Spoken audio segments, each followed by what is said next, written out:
muchas gracias a Héroes de Cavite. La verdad es que cada día, cada año mejor, y vamos abriendo camino, vamos abriendo brecha, vamos preparándonos para el asalto a la ciudadela de la gran calumnia que es la leyenda negra y nuestra imagen distorsionada de la historia.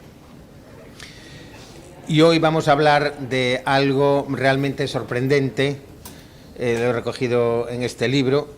Antes de que me olvide, los libros están llegando ahora. No están ahora aquí, pero a lo largo de la mañana, si alguien quiere más información sobre el episodio que vamos a narrar ahora, estarán a la venta este libro de Editorial Salamina. Las derrotas inglesas en el Río de la Plata, 1806-1807, victoria decisiva en Buenos Aires. Pues vamos a hablar de eso, porque como ya estamos acostumbrados a saber, los grandes méritos, los grandes logros de la historia de España han quedado absolutamente sepultados en la leyenda negra, que también es no solo una gigantesca calumnia sistemática y mantenida en el tiempo sobre la historia de España, sino que también incluye la ignorancia de nuestros grandes méritos, y entre ellos nuestras grandes victorias, y entre ellas la última gran victoria española en el mundo, la que se produjo el 5 de julio de 1807 en Buenos Aires, la cual permite entender que hoy estemos aquí. Si no hubiese sido por esa victoria, no se estaría celebrando este Congreso de Cartagena, porque no se hablaría español en América. Vamos entonces a empezar por el principio. Bueno, conocemos grandes victorias españolas en el mundo. Conocemos la victoria de 1589 en La Coruña, Lisboa, que conllevó que ganásemos la Gran Guerra, esa crucial guerra de 1585 a 1604, guerra que nos permitió asentarnos definitivamente en América. Conocemos esta gigantesca victoria, aunque ha estado oculta bajo el mito de la Armada Invencible durante siglos.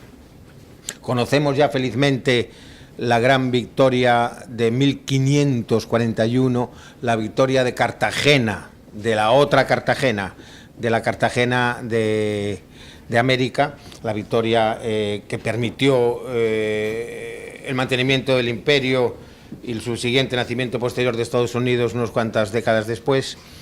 Pero tenemos aquí una victoria que se ha quedado oculta y secreta en la noche de los tiempos, que es nuestra gran victoria de 1807 en Buenos Aires.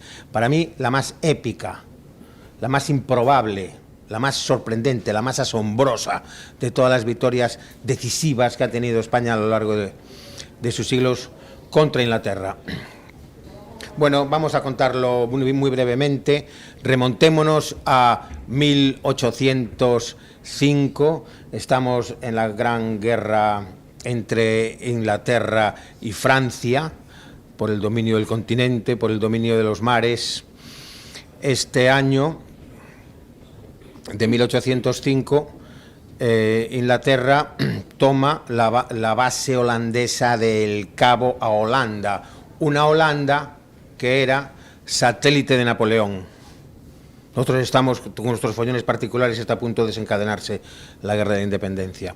Entonces vemos que en 1805 Inglaterra toma Ciudad del Cabo a una Holanda que es satélite de Napoleón, y allí el comodoro Rhys Poppans, lo que decide una vez que ha llegado a la punta sur de África es lanzar un ataque contra el Río de la Plata, lanzar un ataque contra el flanco sur del imperio, lanzar un ataque pirático buscando el botín, buscando el millón de pesos que tiene noticia que ya están listos para ser enviados a España.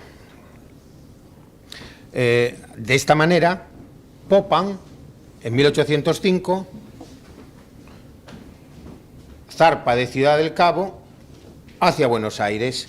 No es un ataque programado por Inglaterra, no es un ataque autorizado, no es sino un ataque pirático.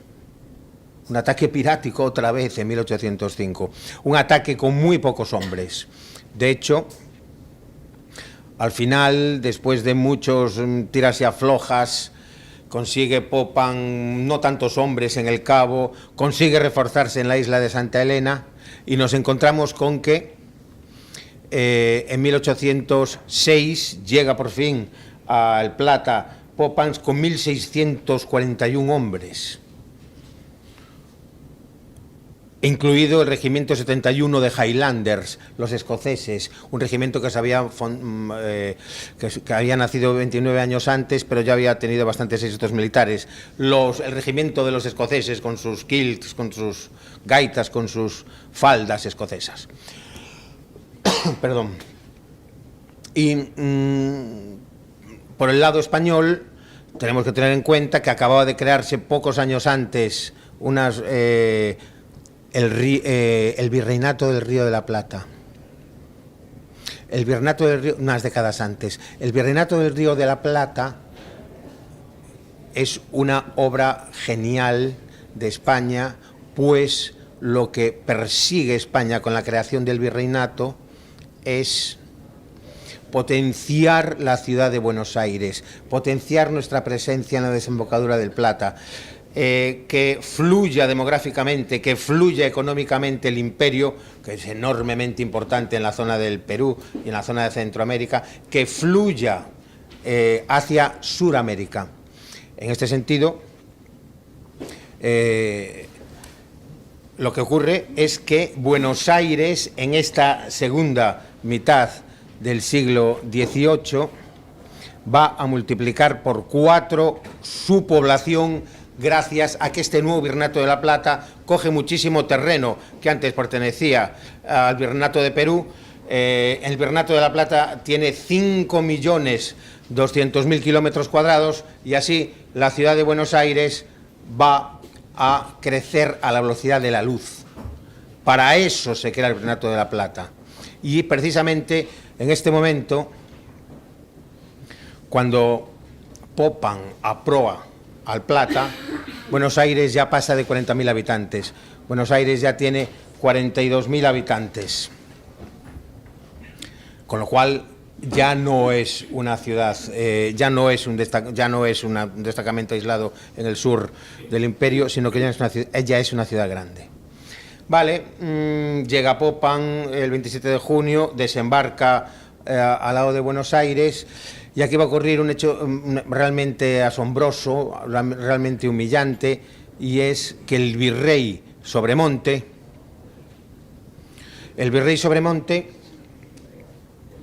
en vez de prepararse para la defensa de Buenos Aires, inhibe la defensa, coge el 1.000.000 de pesos, se va a Córdoba, capital de emergencia en el caso de que Buenos Aires fuese tomada, e increíblemente el virrey Sobremonte, con su ignominiosa actuación, deja a Buenos Aires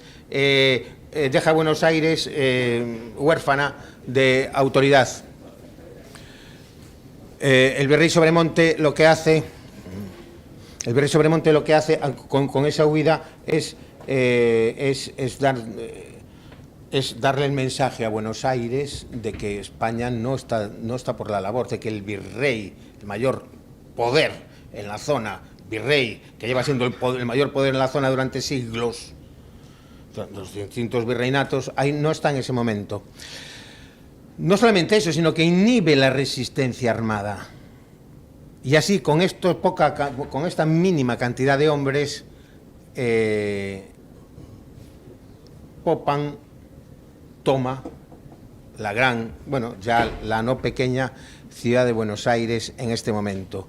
Los bonaerenses, los porteños, en buena medida peninsulares, van a realmente enfadarse ante esta humillante ocupación. Las pulperías de la plaza van a cerrar, toda la población va a empezar a conspirar. Una ciudad de 40.000 habitantes, además habitada por españoles, por bravos españoles, ya sabemos cómo somos, pues ha entrado con los Highlanders con sus gaitas hacia la Plaza Mayor y han tomado la plaza. Ante la huida de Sobremonte, toma el mando del virreinato, toma el mando de Buenos Aires el virrey Santiago de Liniers, militar de mayor graduación en ese momento en el lugar, y Liniers huye a Montevideo. Liniers se va a Montevideo para, desde el otro lado del Virreinato de la Plata, desde la otra plaza del otro lado del río, preparar la reconquista. Pueyrredón, Martín de Pueyrredón, un bravo comerciante criollo, y Santiago de Liniers se van a Montevideo a preparar la reconquista. Allí se va a quedar Liniers levantando la tropa de Montevideo. Montevideo era una plaza fuerte. Ya Montevideo tenía 10.000 habitantes, Montevideo era una plaza fortificada. Desde allí se empiezan a reclutar hombres, y Martín de Pueyrredón vuelve a Buenos Aires y empieza a preparar un ejército de milicias, un ejército de milicianos, un ejército de vecinos y de los pocos soldados. De los pocos soldados que había en el Virreinato, soldados fronterizos, blandengues en la frontera. De esta manera, mientras Popan y el general Beresford están en Buenos Aires, Liniers está preparando la tropa desde Buenos Aires, Pueyrredón vuelve a preparar los milicianos, hay un primer encontronazo. Hay un primer encontronazo en la chacra de Perdiel entre los milicianos y los ingleses. En ese encontronazo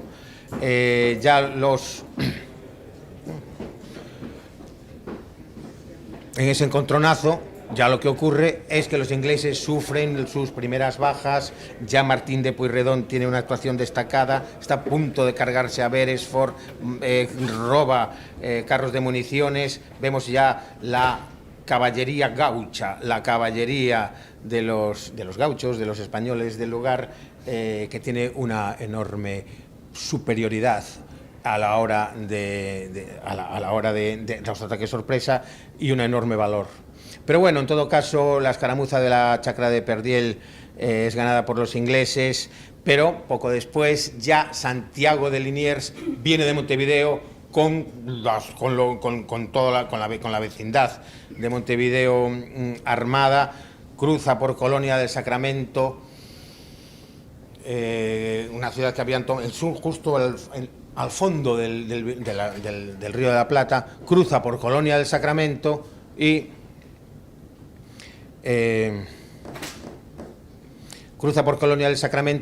ya está del lado de Buenos Aires, al norte de Buenos Aires.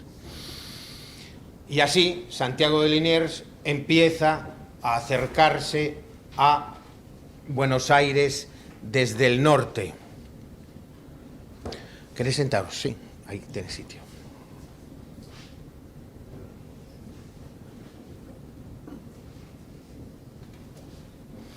Empieza a acercarse a Buenos Aires desde el norte. La población de Buenos Aires, ante el acercamiento de Liniers y los milicianos de Montevideo, se suma entusiasta a la marcha sobre Buenos Aires. Los chavales de Buenos Aires pelean por llevar los cañones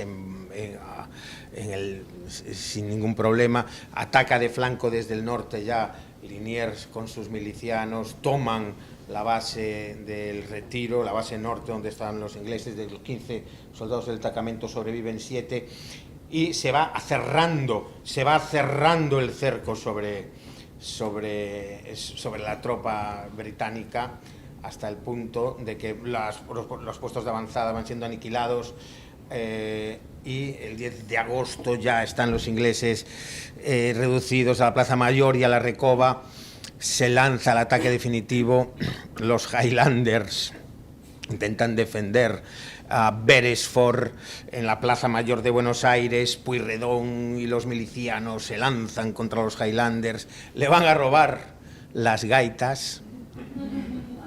Al final, a la desesperada, los británicos consiguen refugiarse en la fortaleza, en aquel gran castillo que lamentablemente ya no existe. Ahora está encima de ese castillo hoy la Casa Rosada. Bueno, se refugian en la fortaleza después de graves pérdidas, y el 12 de agosto los porteños se van a por la fortaleza. Imaginaos una fortaleza como la de Cartagena, hay muchas. Imaginaos un tremendo castillo alto, y toda la ciudad de Buenos Aires se pone a los pies a los pies del castillo donde están refugiados los ingleses, gritando enfervorecida, y todavía está la bandera inglesa ondeando, gritando enfervorecida la rendición. Los ingleses automáticamente sacan la bandera británica, no tienen ninguna española, ponen la bandera de Parlamento y la población de Buenos Aires empieza a gritar: ¡Izad la española, la española, la española! Un griterío terrible en la Plaza Mayor de Buenos Aires, en la fortaleza. ¡Izad la española! Los ingleses no tienen ninguna española, han mandado todas como trofeo de guerra ya a Inglaterra, están en una situación totalmente desesperada. Es uno de los momentos más increíbles de la historia de la guerra, porque en realidad los ingleses podían haber hecho una gran escabechina desde las almenas de ese castillo, desde lo alto del castillo, lo cual hubiese certificado su muerte por muchos bonaerenses que hubiesen matado. Bueno, entonces hay verdaderamente unas escenas muy emocionantes. Alguien les echa un cabo a los británicos y les da una bandera española. Los británicos rápidamente izan la española y consiguen salvar la vida. Pero, sin embargo, tienen que rendirse con armas y municiones. Así, los ingleses van a salir de la fortaleza.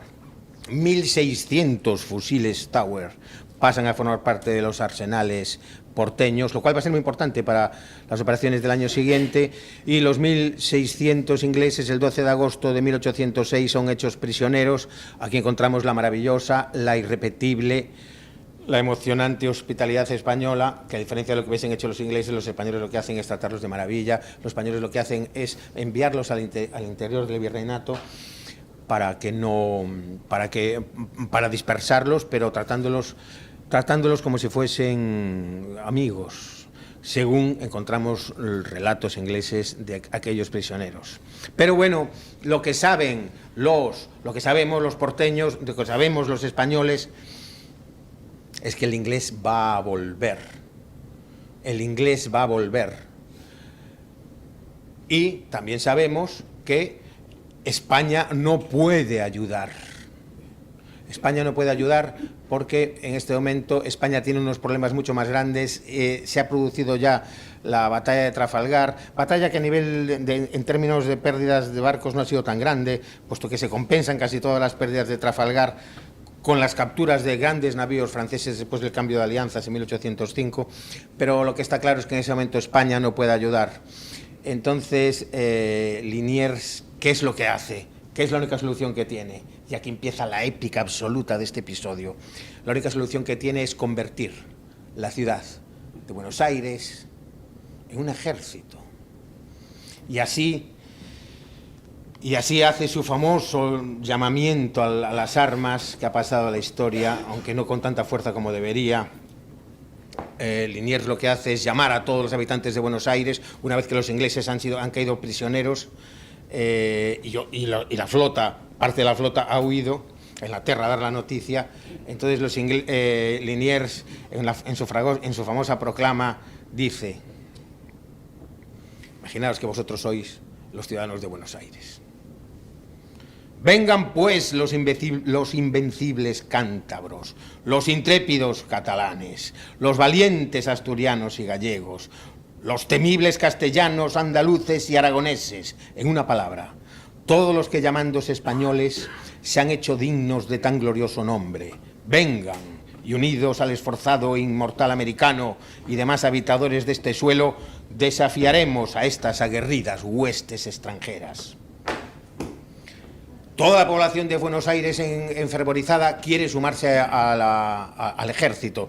Lo que hace Liniers de una manera muy inteligente es irlos llamando por regiones de origen en días diferentes. Y así se alista toda la población de Buenos Aires. Por un lado, y nacen los famosos, los inmortales regimientos del Plata. Cada regimiento con su uniforme diferenciado. nace el tercio de gallegos, nace el tercio de vizcaínos, nace el tercio de castellanos, andaluces, van naciendo distintos tercios, nace el tercio de patricios, que eran ya, pues eso, criollos, españoles que habían nacido allí. Y entonces cada uno, bueno, y hay unas imágenes preciosas en el libro, hay unas imágenes que recogen este episodio maravillosas, hay unos grabados sobre cada uno con sus uniformes totalmente diferenciados. Y así, en 1806... en el invierno de 1806, otoño-invierno de 1806, se forja el Ejército del Plata. Afluyen voluntarios de toda América, afluyen caudales de toda América. Desde Chile se envían 4 toneladas de pólvora que van a tener tiempo de atravesar los Andes, aprovechando el verano austral. Las mujeres empiezan a coser los uniformes. La verdad es que hay imágenes muy bonitas sobre los distintos uniformes de cada uno de los regimientos. Y así Buenos Aires se convierte en un cuartel militar. Y así aquellos meses la ciudadanía hace instrucción militar consistente en movimientos de línea y sobre todo en prácticas de tiro, de tal manera que, bueno, esto ocurre por el lado español. ¿Qué ocurre por el lado británico? Por el lado británico llegan las noticias a Inglaterra, llegan primero las noticias a Inglaterra de la conquista de Buenos Aires y llega el millón de pesos. Bueno, las fiestas que hay en Londres no se había visto una fiesta igual con las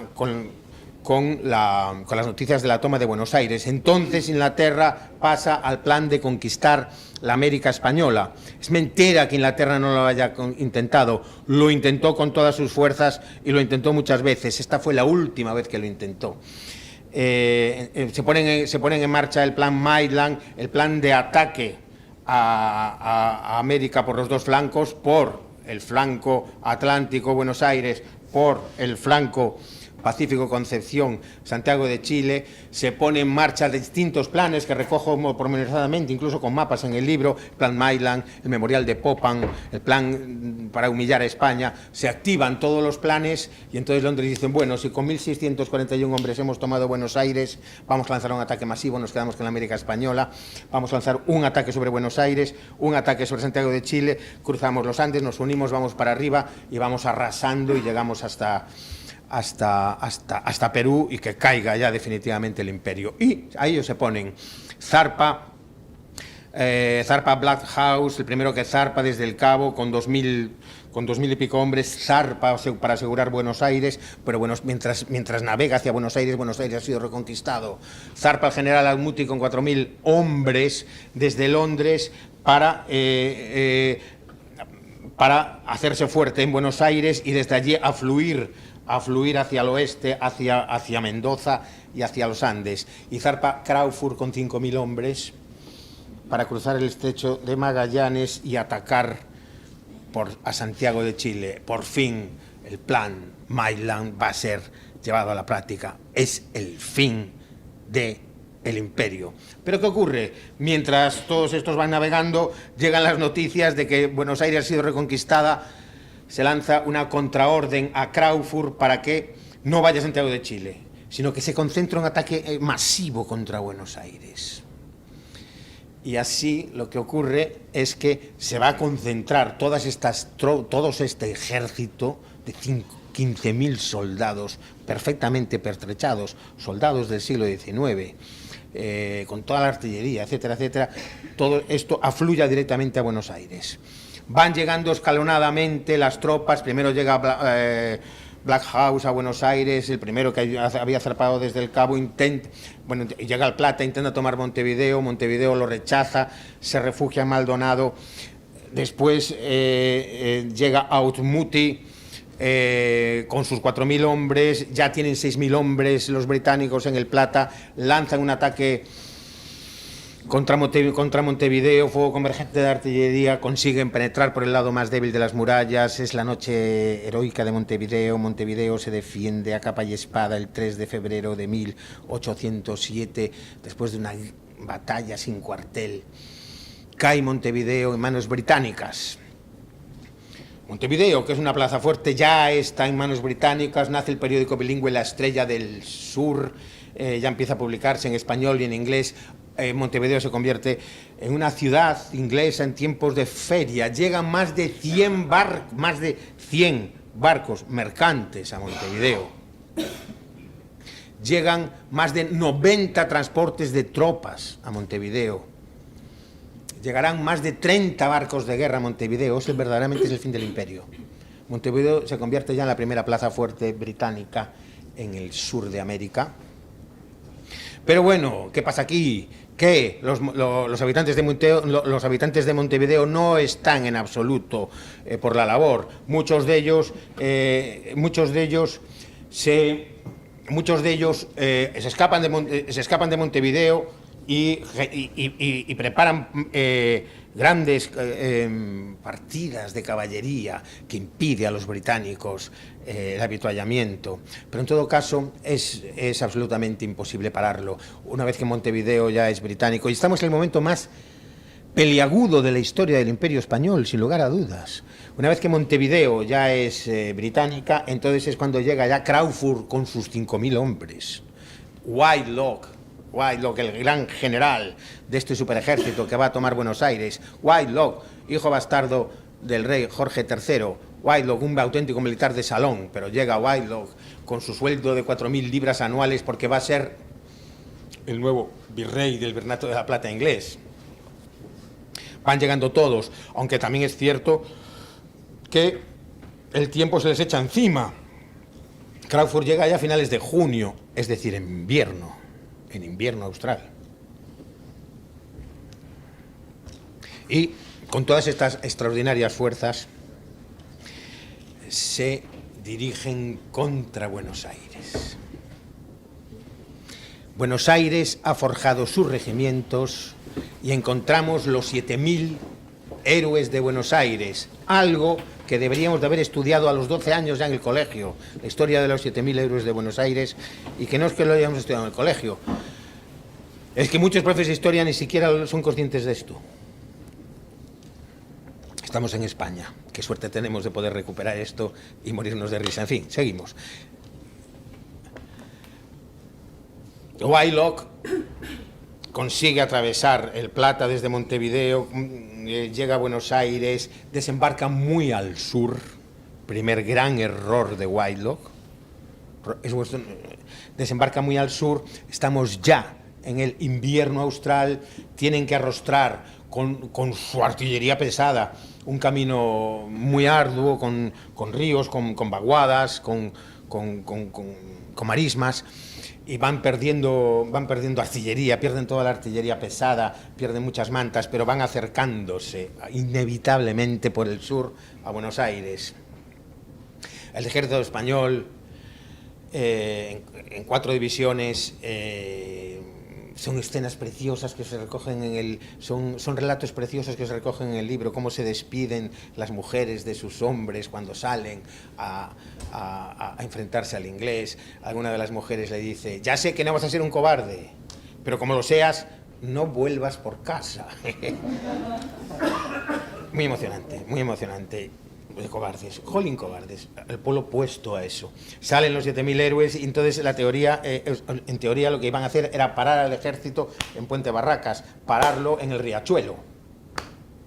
Ahí se podía parar porque tenían que cruzar un río, pero ¿qué va? No están dispuestos a eso los españoles, no estamos dispuestos. Cruzan el 2 de julio de 1807 el Puente Barracas, lo cruzan, y en vez de esperar y hacerse fuertes en el Riachuelo, se forman en línea para lanzar un ataque, una batalla campal contra ese ejército profesional que los aventajaba en número. Una cosa muy española. Pero bueno, los ingleses al día siguiente, los ingleses cuando ven el ejército español que ha cruzado él el río y que los está provocando, no se atreven a atacar, y entonces Whitelock lo que decide es subir río arriba e intentar cruzar el riachuelo más tierra adentro para atacar Buenos Aires desde tierra adentro y flanquear el ejército español. Bueno, entonces empiezan aquí del 2 al 5 de julio una serie de operaciones militares fascinantes. Liniers se da cuenta que va a ser flanqueado y entonces manda una división río arriba del riachuelo, pero no consigue que el inglés no cruce el riachuelo río arriba. Entonces se produce un momento en el que el ejército español está alejado de Buenos Aires y el inglés puede atacar por la espalda, puede atacar desde tierra adentro. Liniers manda que se retraiga el ejército muy rápidamente, hay una serie de escaramuzas, no consiguen parar al ejército inglés y en la vanguardia de Gower cae contra Buenos Aires antes de que el ejército español se haya retraído y se haya tomado posiciones. Buenos Aires está a punto de caer esa noche. Tenemos la suerte de que nuestro querido Wylock, que llevaba el grueso del ejército inglés, el ejército inglés tenía su vanguardia, su grueso y su retaguardia, el grueso del ejército inglés de Wylock se pierde en este flanqueo que quieren hacer de Buenos Aires, se pierde y va a estar perdido un día. Gracias a eso Gower no toma Buenos Aires esa noche y entonces empieza uno de los momentos más, o quizá el momento más emocionante de la historia del imperio. ¿Qué ocurre el 2 de julio? Van llegando el ejército español va llegando otra vez a Buenos Aires esa noche. Liniers, que ha intentado parar la vanguardia inglesa, ha sido derrotado y con 400 hombres se ha ido a la Chacarita. Liniers está desaparecido en combate.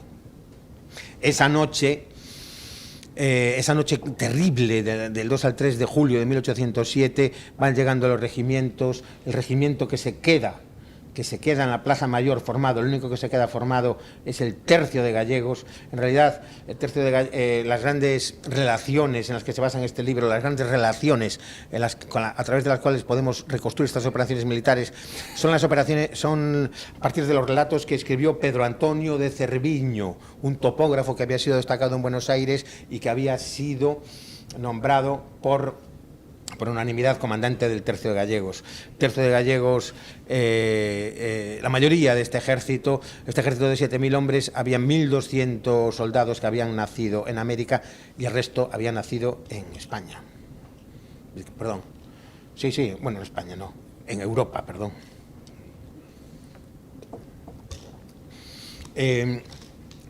Entonces, ¿qué hacemos? ¿Cómo podemos parar al inglés? Pedro Antonio de Cerviño va a recuperar un plan que había presentado el teniente Doblas unos meses antes para la defensa de Buenos Aires. Tenemos que hablar un minuto de Buenos Aires. Montevideo es una plaza fuerte con una muralla característica, como Cartagena, por ejemplo. Buenos Aires no. Buenos Aires ha sido diseñado de otra manera. Se había llegado a la conclusión de que Buenos Aires iba a crecer tanto, había sido pensada para que creciese tanto, que absurdo era amurallarla. ¿Qué es lo que se hizo con Buenos Aires? Pues construir Buenos Aires a partir de una estructura defensiva. Buenos Aires, como sabemos, tiene calles absolutamente perpendiculares y así se generan cuadras absolutamente iguales. Esto hace que una defensa de Buenos Aires desde el centro, desde la Recoba y la Plaza Mayor, toda la artillería que se ponga tiene todo el alcance perpendicular en los dos lados. Las cuadras resultantes, cada una de ellas era un castillo, según descripciones inglesas, puertas fortísimas, todas las casas estaban interconectadas por arriba, de tal manera que las azoteas eran corridas y tenían parapeto. Cada cuadra es un castillo. Buenos Aires, en realidad, es una estructura militar que nos recuerda a Santa Fe, nos recuerda a Isabel la Católica, nos recuerda a aquella ciudad que se erigió para acabar definitivamente con la presencia islámica en España, ¿no? Y si fuésemos marcha atrás, casi nos recordaría campamentos romanos. Por eso Buenos Aires es como es, incluso a día de hoy. Bien, ¿cómo defendemos Buenos Aires? Bueno, pues los primeros planes era, pues vamos a defender el reducto central. Pero entonces Cerviño tiene una idea espeluznante. o espectacular. ¿Cuál es? Vamos a defender la plaza y la Recoba al modo tradicional, con trincheras incluso, cavando fosos, al modo tradicional. Vamos a defender el reducto central, pero después vamos a hacer un segundo anillo defensivo, perimetral, que va a cerrar 100.000 metros cuadrados. Y así el ejército, las 3/4 partes del ejército, se va a apostar, según planes minuciosos que se recogen en el libro, que se recogen en las relaciones, se va a apostar en las cuadras, en las azoteas de las cuadras de este perímetro, de este segundo anillo perimetral cuadrangular. Este segundo anillo no está diseñado para repeler, está diseñado para aniquilar.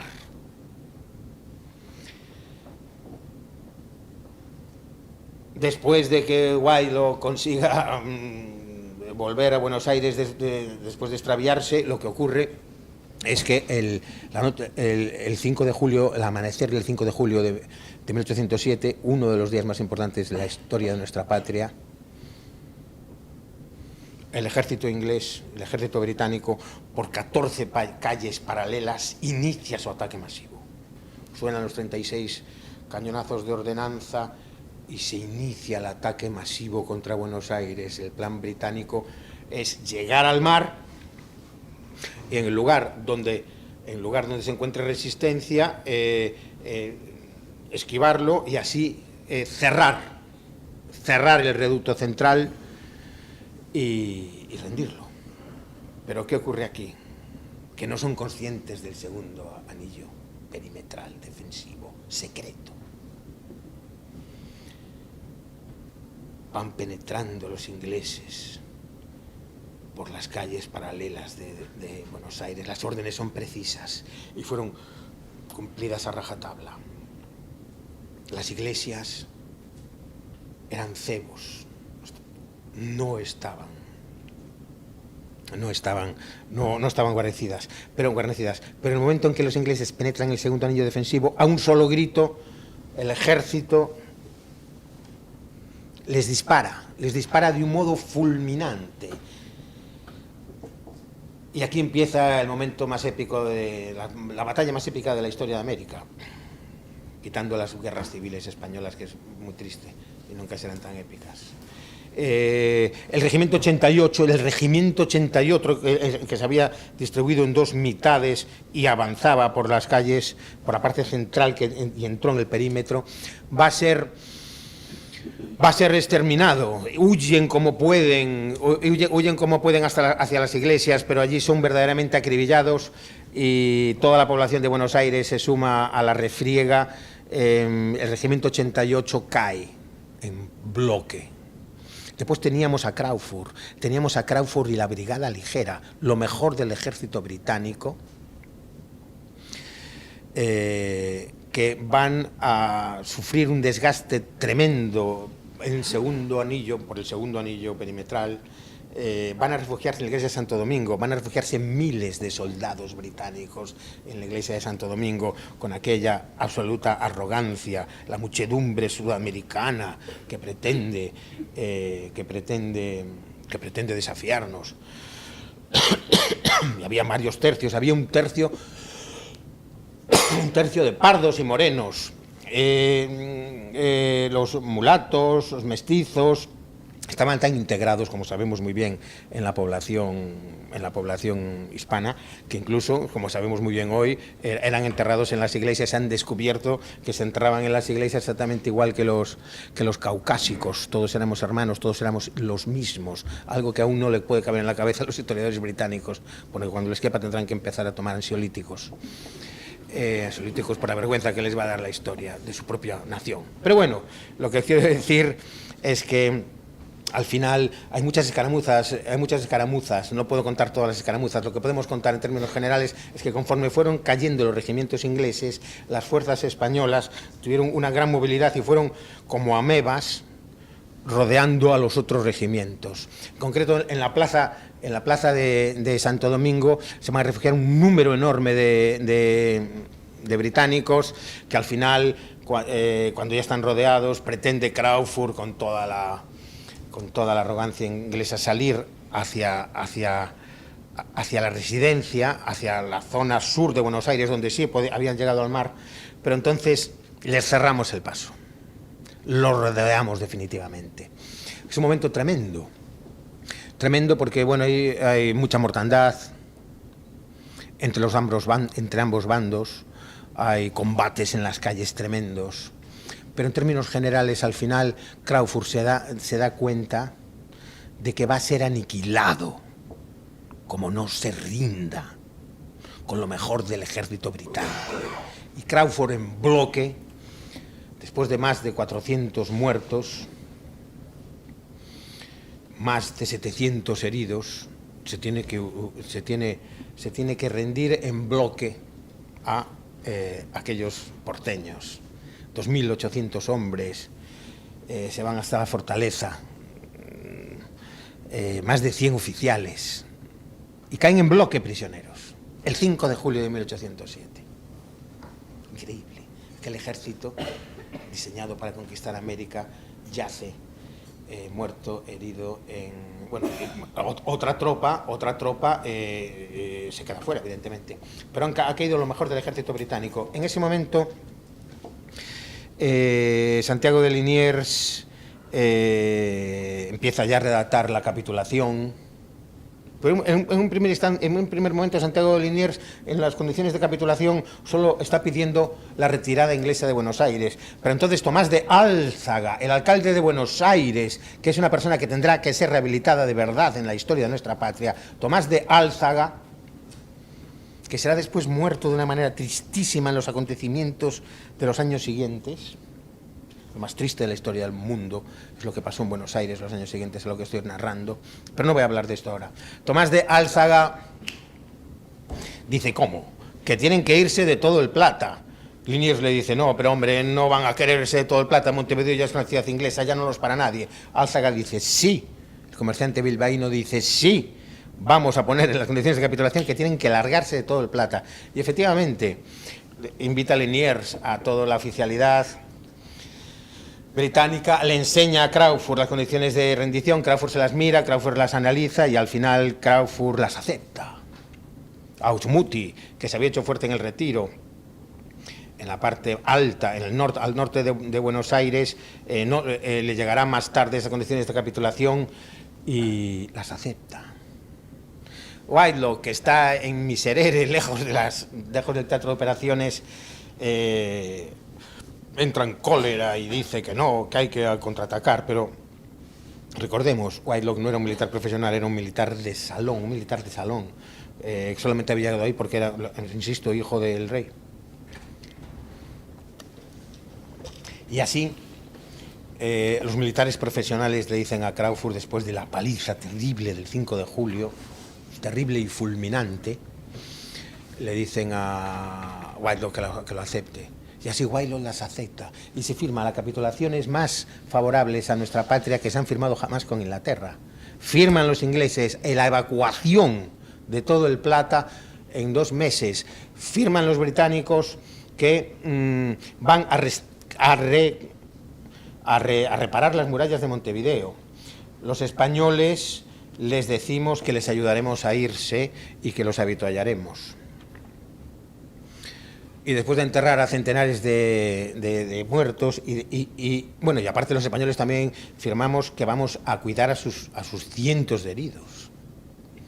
Y así, dejando cientos de heridos en los hospitales de Buenos Aires, estos británicos que habían venido ya a la conquista definitiva del imperio 2 meses y 2 días después del 5 de julio de 1807, se van. Montevideo vuelve a ser una ciudad española, la estrella del sur, The Morning Star, aquel periódico bilingüe, solamente es una anécdota histórica que ya nadie conoce. Hoy increíblemente en Montevideo se habla español, increíblemente en Buenos Aires hoy se habla español. Todo esto gracias a aquel heroísmo prodigioso de aquellos vecinos de Buenos Aires, los que saben que el inglés va a volver. Inglaterra, cuando llega la flota, la gigantesca flota, bueno, pues los que zarpan de Buenos Aires, zarpan más de 30.000 hombres, perdón, de Montevideo, zarpan en agosto de 1807, más de 30.000 hombres, zarpan más de 200 barcos, lo que estábamos hablando, más de 100 barcos mercantes. Por cierto, los comerciantes habían ya creado su regimiento de milicias, zarpan, digo, más de 30.000 hombres, más de 200 barcos, 100 barcos mercantes, 90 transportes, 30 barcos de guerra, se van, teniendo en cuenta que Montevideo tenía 10.000 habitantes, teniendo en cuenta que Buenos Aires tenía 42.000, la sustitución demográfica hubiese sido fulminante. Haría 2 siglos que ahí no se habla español. No estaríamos aquí reunidos. El Imperio Español sería algo para estudiar en los libros de historia. Igual que se estudia el Imperio de Cartago, o el Imperio Romano. O se estudiaría igual, ya no quedarían restos del español, porque el grado de penetración hubiese sido fulminante. Sí, hubiésemos desaparecido de la historia, pero gracias a aquellos vecinos heroicos que prefirieron ir a morir en defensa de su honor y de su patria, estamos vivos y estamos aquí reunidos y estamos acordándonos de nuestra historia. Aún se preparó una tercera invasión. Una tercera invasión que no hubiese caído en los mismos errores que la segunda. Ya estaba preparada la tercera invasión, ya había Wellington, el duque de Wellington, ya iba a zarpar con otra flota aún más grande, otra vez contra Buenos Aires, y esta vez quizás hubiese sido el certificado del fin del Imperio Español, incluso a nivel de su supervivencia cultural, lingüística, idiosincrática. ¿Por qué? Porque, bueno, España ya había sido invadida traicioneramente por Napoleón, ¿no? España no podía defenderse en absoluto si iban los ingleses contra Inglaterra. Y el que salvó por tercera vez el imperio fue un alcalde de un pueblo, el alcalde del pueblo de Móstoles, que de repente le declara la guerra a Napoleón, porque la guerra a Napoleón se la declaramos los españoles 1-1. Cuando te declaran la guerra 1-1, eso no hay nada que hacer contra ellos, contra eso. Es una guerra total la que se inicia en Móstoles unos días, 2 semanas más tarde, en toda la zona de Extremadura, con aquellas juntas democráticas que tendríamos que analizar. Bueno, de tal manera que cuando ya iba a zarpar otra vez para Buenos Aires aquella flota, se da cuenta que en España Napoleón no lo tiene tan fácil y entonces va a desviarse esa flota para ayudar a los españoles, con lo cual se salva América hasta hoy. Los acontecimientos ulteriores son tristísimos. Son tristísimos porque Inglaterra pasa al plan B. El plan B consiste en la intriga, en la seducción, en la ayuda a la secesión. Así agentes ingleses como José de San Martín, como Simón Bolívar, Francisco de Miranda, Padilla, etcétera, van a empezar a intrigar con los contrabandistas porteños, también Caracas, etcétera, y así se va a generar esta guerra. Bueno, hoy es tristísimo el episodio, pero tan triste que Santiago de Liniers será muerto de la manera más cruel 3 años después de esto que estamos contando. Tan triste, tanto, que Tomás de Álzaga, el que salvó el plata para nuestra patria, será ejecutado 5 años después. Caerá prisionero el 5 de julio de 12. 5 de julio de 1812 cae prisionero Tomás de Álzaga. Será ejecutado y será colgado de una jaula a su cuerpo. Será colgado en exposición pública. Es tan triste lo que ocurre después con los traidores a la patria que van a generar la primera junta, toda esta gente deudora del contrabando británico, sobornados por los británicos. Es tan triste como nuestra fortaleza increíble a nivel de valor y de fuerza, si estamos unidos, va a ser después sustituida por la intriga y por la miseria de la traición. Pero, en todo caso, aunque los ingleses consigan fragmentar como si fuese hacer una ensaladilla rusa la hispanidad, aunque consigan generar guerras salvajes que llevaron casi a la muerte de casi toda la población, como por ejemplo en Paraguay, aunque consigan los ingleses ponernos distintas banderitas y crear distintas naciones,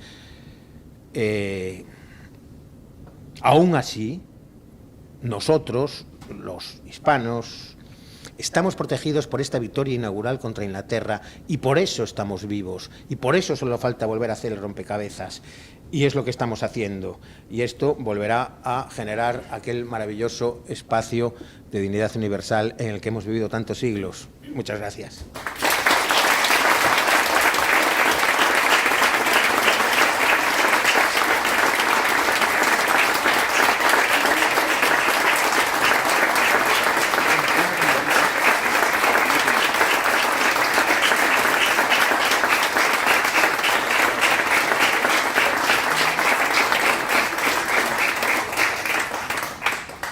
Yo ya te he oído varias veces esta conferencia y me quedo igual de anonadado y impresionado siempre. Tiene su arte y no es normal. Sobre todo escribiendo. ¿Alguien tiene alguna pregunta? Voy a abrir fuego yo. Es un comentario. ¿Qué ignominia más grande? El gran salvador de Buenos Aires, que fue Liniers después de la estampida de Sobremonte, que varios años más tarde se lo cargaran, incluso posiblemente los propios ciudadanos que estuvieron con él en esos regimientos de la ciudad, ¿verdad? Sí, es una ignominia que debe de servirnos para aprender que nosotros también tenemos puntos débiles. Y nuestros puntos débiles es dejarnos engañar como tontos, dejarnos deslumbrar como, iba a decir alguna palabra más fuerte, no la digo, pero dejarnos deslumbrar como gilipollas por otras y también dejarnos arrastrar por nuestros intereses personales, que eso fue lo que hicieron allí. Sí, la muerte de Liniers es tristísima, esto lo cuento en la tercera parte del libro, porque claro, era muy bonito acabarlo con esta derrota, pero la tercera parte del libro cuento el final del imperio, pero bueno, aquí estamos y sacando a flote todo esto. Gracias, Eduardo. Sí. ¿Alguna pregunta, por favor? Sí. Hable. ¿Tienes micrófono o no? No sé si se me escucha. Es que después de la red no se ve. Me escucha porque vengo de profesor, porque he sido profesor de historia. Sí, no, pero si el problema no es oír usted, sino que lo oigan los que nos están viendo de la red. Ayer estuvimos hablando de ese asunto cuando salimos de la Os haga el favor de chillar. En la sociedad no se oía nada la sociedad agrícola. No se oía por eso. Desde fuera había gente que comentaba. Bueno, si no lo oyen, entonces, por favor. No, o sea, yo lo oigo. Dispare, por favor. Dispare. No hay ninguna pregunta.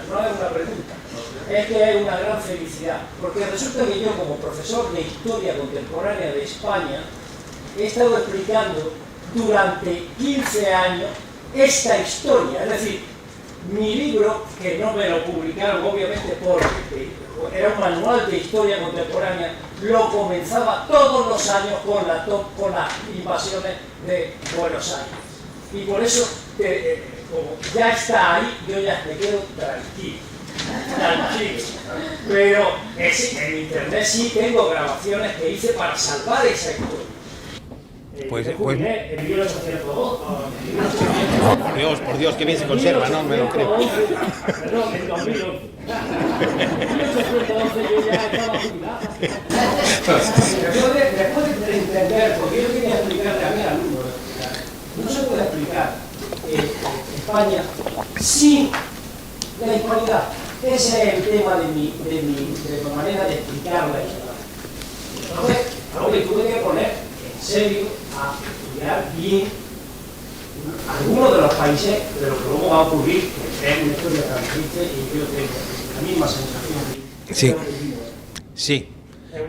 Hay un libro como conoces muy bien, hay un libro canónico, el libro que escribe Carlos Roberts en las invasiones inglesas ya hace 80 años, que es un libro que realmente, aunque Carlos Roberts era muy anglófilo, pero de todas maneras da muchísimos datos. Si este episodio no es desconocido, no es como el episodio de la Contraarmada, no había que irse a bucear en archivos para localizarlo, sino que es un episodio ignorado, no desconocido a nivel archivístico, pero absolutamente ignorado. Muchas gracias. Hay otra pregunta. No he terminado todavía.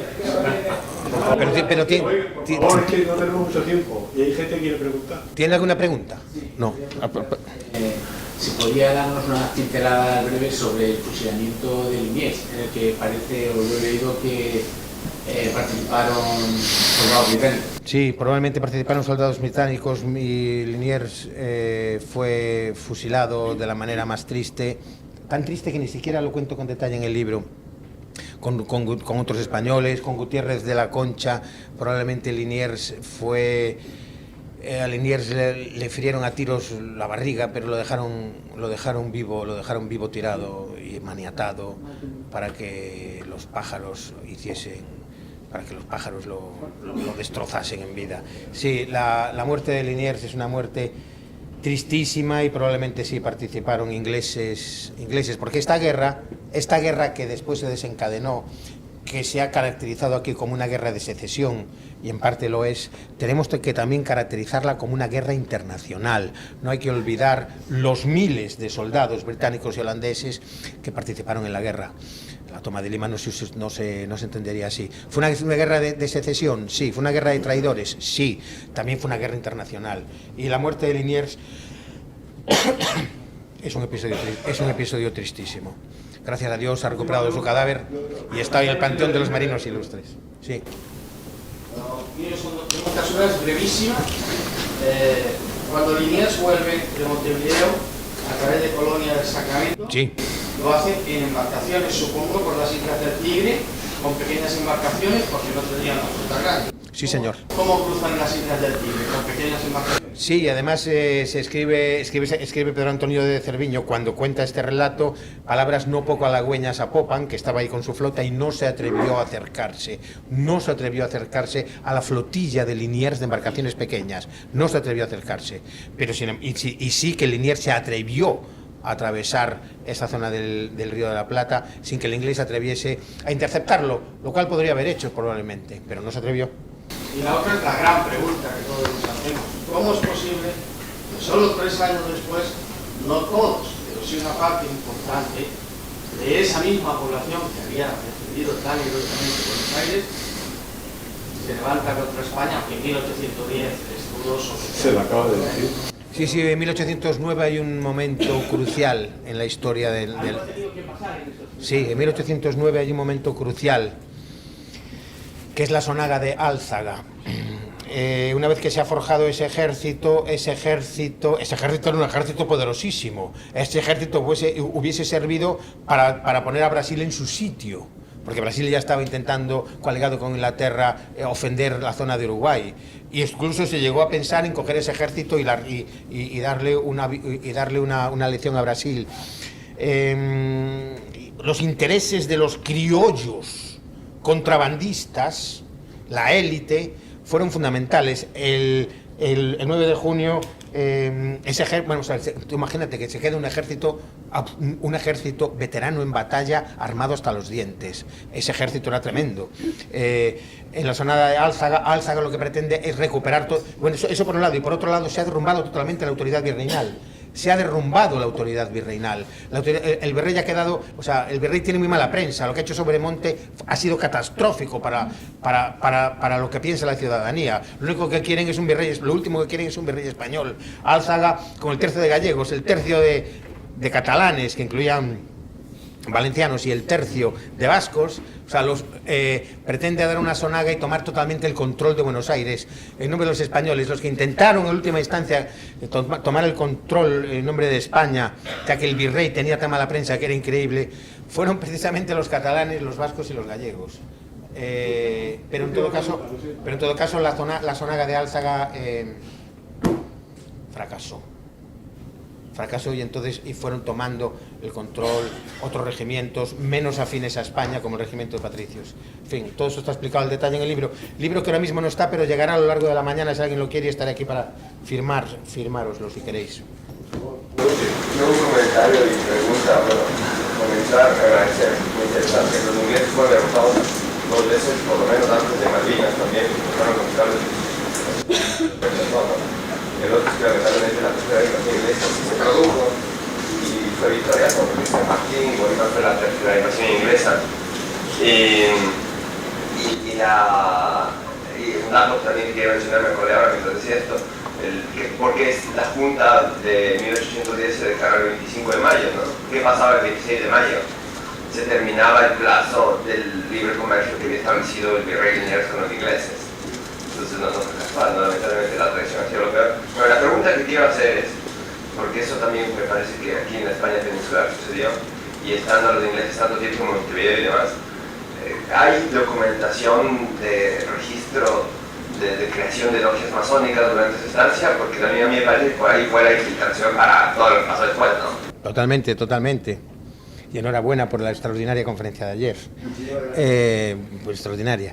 Claro que sí, claro que sí. Y cuando llega en 1812 el inolvidable José de San Martín, por Dios, a los argentinos, máximo respeto a sus líderes y próceres.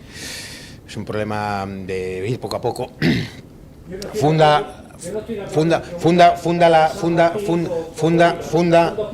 Bueno, vale.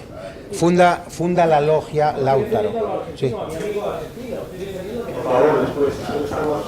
Funda la logia Lautaro. Hay otras logias y sí, efectivamente, los masones han sido la quinta, el gran ejército británico que nos ha convertido en, bueno, pues en países en trocitos, sin cabe duda. Y esto ocurrió en Buenos Aires, con la lógica Lautaro y otras, sí, gracias. Señores, vamos a pasar a la siguiente conferencia cuando tengamos listos.